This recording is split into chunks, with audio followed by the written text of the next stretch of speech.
Check ಬಂದ ಈಗ ಆಗಸ್ಟಿಗೆ 5 ಆಗ್ತಿತ್ತು. 5 ವರ್ಷ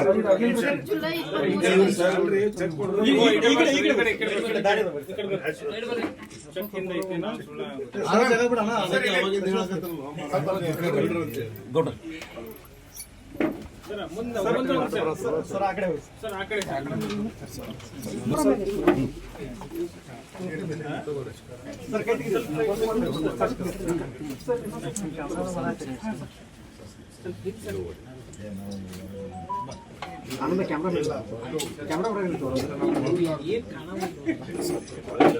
ಸಣ್ಣ ಮನೆ ಮತ್ತು ಸುಧಾರಿಸ್ತಾರಪ್ಪ ಏನಿದ್ರು ನಾನು ಮಾಡಿಸ್ಕೊಟ್ಟಿದ್ದೆ.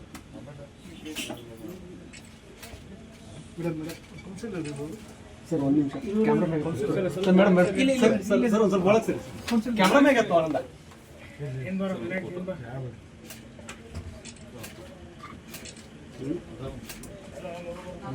ಓಕೆ ಸರ್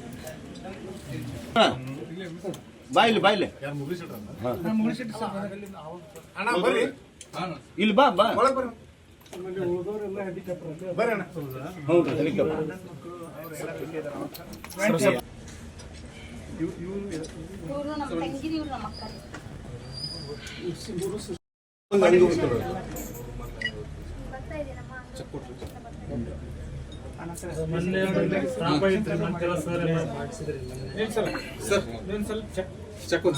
ಈಗ ಬನ್ನಿ ಸರ್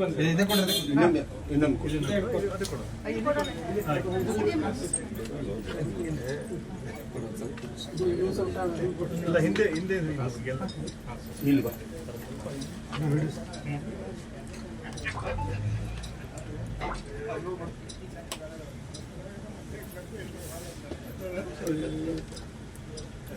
ಇದೆಯಾ ಇಲ್ಲೇ ದುಡಿತಾರೆ ಕೊಪ್ಪಳ ಆಮೇಲೆ ಇವರು ಮನೆ ಕೂಡ ಕೊಡ್ತೀವಿ ಹೇಳಿ ಹೌದು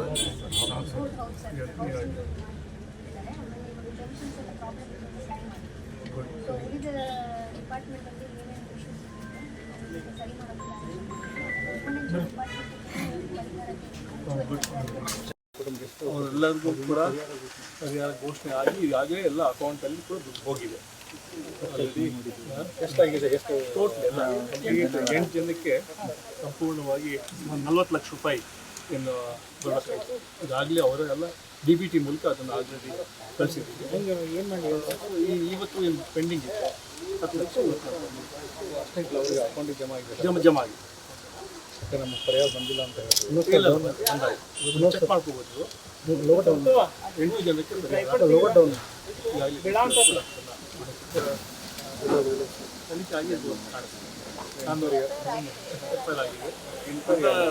ನಮ್ಮ ಇಂತಹ ಘಟನೆಗಳು ಆಗಬಾರ್ದು ಮತ್ತು ಯಾವುದೂ ಕೂಡ ಪರ್ಮಿಷನ್ ಇಲ್ಲದೆ ಇಟ್ಕೊಳ್ಳೋಬಾರ್ದು ಮತ್ತು ಇಂಥ ಘಟನೆಗಳು ಆಗಬಾರ್ದು ಅಂತ ಆಗಲೇ ಒಂದು ಸಂದೇಶ ಕೂಡ ಹೋಗಿದೆ. ಅದರಿಂದ ನಮ್ಮ ಅಡ್ಮಿನಿಸ್ಟ್ರೇಷನ್ DC ಮೂಲಕ ನಾವು ಕೂಡ ಅವ್ರಿಗೆ ಡೈರೆಕ್ಷನ್ ಕೊಡ್ತೀವಿ.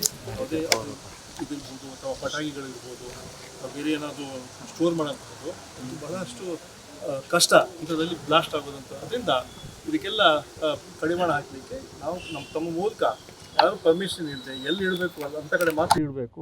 ಅಂಥವ್ರ ಮೇಲೆ ನಾವು ಒಂದು ವೇಳೆ ಅದನ್ನು ಮೀರಿದ್ರೆ ನಿರ್ದಾಕ್ಷಿಣ್ಯ ಕ್ರಮ ತಗೋಬೇಕಂತ ನಾವು ಡಿಸ್ಟ್ರಿಕ್ಟ್ ಅಡ್ಮಿನಿಸ್ಟ್ರೇಷನ್ಗೆ ಮತ್ತು ಪೊಲೀಸ್ ಅಧಿಕಾರಿಗಳಿಗೆ ಹೇಳ್ತೀವಿ. ನೀವು ನೋಡ್ತಿದ್ದೀರಾ, ಇದು ನ್ಯೂಸ್ 88 ಕನ್ನಡ, ಸುದ್ದಿಯ ಜೊತೆ ಸದಾ ನಿಮ್ಮೊಂದಿಗೆ.